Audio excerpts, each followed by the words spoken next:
Hi there. First of all, today I'm testing to see if you can actually see this. It may just be a messy blob of fingerprints reflected from a sheet of glass, or it may actually show you the screen of an iPad and some of the apps that are on it. I have been moving slowly, step by step, into I guess what you would call mobile photography. Now, I've seen the term iPhoneography or iPhoneography, referring to the fact that the iPhone has become the universal camera for so many people. I can't really use that term because, well, I don't have an iPhone.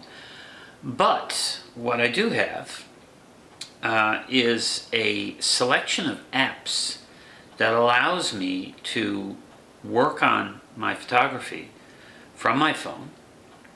As an additional feature, I do have an Olympus EP5 which has Wi-Fi, which I then connect to my phone via this little app right here, which allows me to transfer my images or control my camera remotely.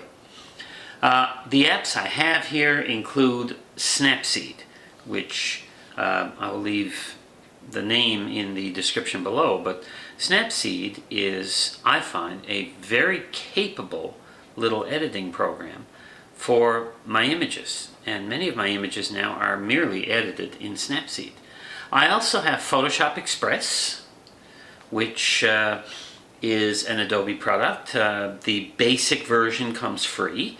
There are upgrades that you can get for it that will cost you money, but the thing is that it is, as a freestanding program, quite good.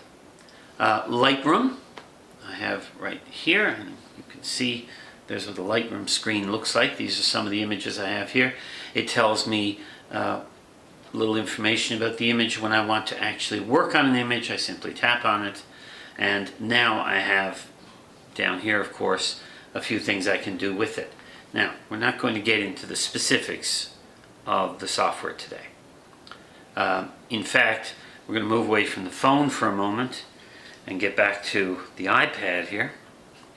On the iPad, I have, and this is the neat thing about this, even though this is an Android device and this is an iOS device, I have basically the same set of applications for both. Now, this set of applications allows me to do things quite simply. However, first and foremost, how do I get the images on here to work with them in the first place? Because I can show you here my photos.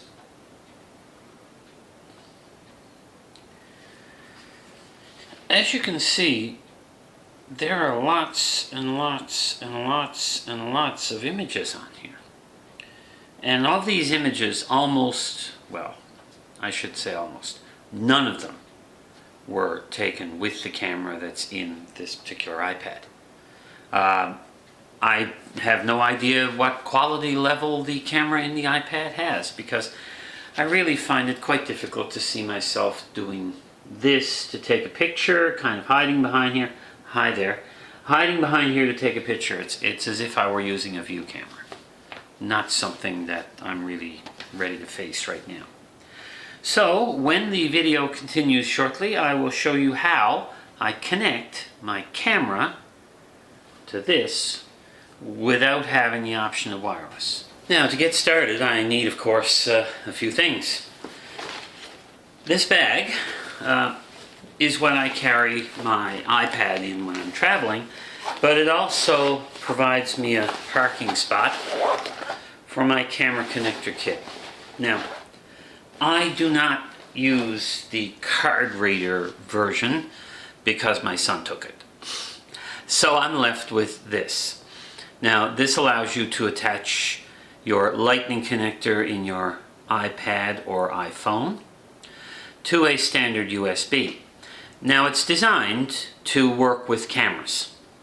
So you can't simply plug any USB device in here and expect it to automatically work. There may be applications that will allow you to increase the functionality of this, but I don't need them. because I have it for one purpose. So, I have my iPad.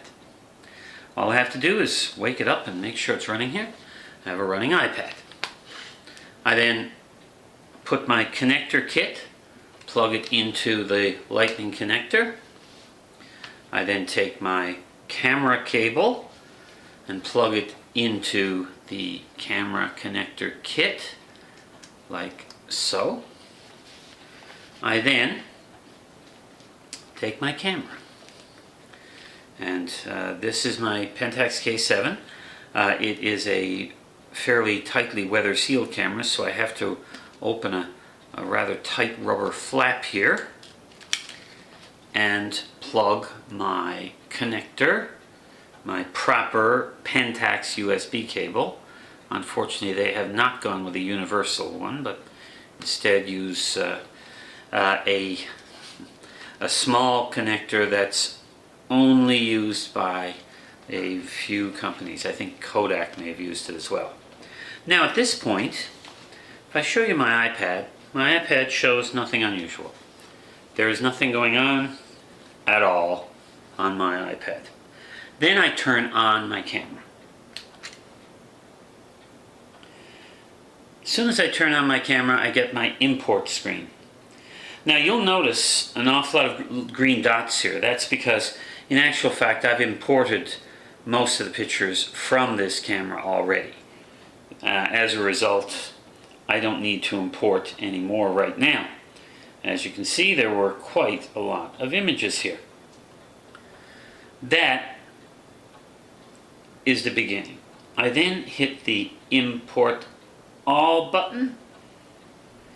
It will ask me if I want to skip duplicates or import all. Well, obviously I will want to skip duplicates in this case. And it's now finished because I didn't have any new images. So it asked me, do I want to erase or keep the images on the camera itself? Well, I will keep them because I may transfer them to my computer.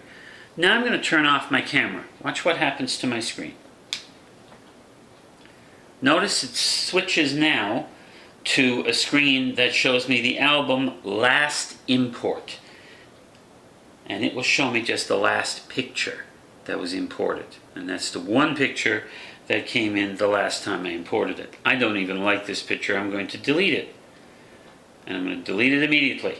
So it's gone. Now, what do I have here? I have all of my images here available. Now I can go into one of my editing suites or something like Instagram or Facebook or any other online service that allows me to share. I can take any of these images and use them for whatever purpose I want. Now, camera is not Wi-Fi capable. However, the quality of images from a camera like this is significantly better in, especially in poor lighting situations, than the quality of images from a device like this.